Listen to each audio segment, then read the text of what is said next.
Residents of a Kyiv suburb awakened to horror on Wednesday after a helicopter crashed into a building housing a nursery and set it ablaze. Katerina Pechura is a mother of two and told Reuters she heard the sound of the helicopter coming down, then saw the fireball. She said, quote, "I looked at the window and saw an object, a glowing red-orange light going down above the nursery, falling down. At first, I thought it was a rocket because everything went dark. Then there were shrapnel falling everywhere. I looked through the window again and I saw dead bodies laying there and fragments of the object."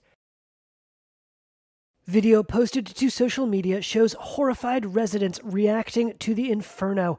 Ukrainian emergency services said more than a dozen people died in the crash, including at least one child, as well as the country's Minister of the Interior, who was aboard the helicopter. Dozens more were injured. This 17-year-old, who declined to give his full name, said he and other volunteers raced to render aid, choking on smoke and barely able to see. He said, quote, "Then we heard screams. Children were running around and we began to help. They were passing children over the fence, and we managed to take 3 of them, 1 boy and 2 girls. Pechura, the mother, told Reuters her daughter normally attends the nursery, but thankfully she kept her home after a teacher called in sick.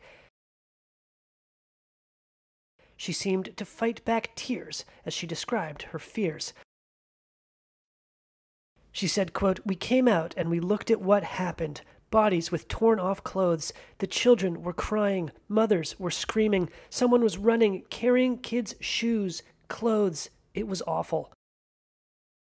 President Volodymyr Zelensky ordered an investigation into what he said was, quote, "a terrible tragedy."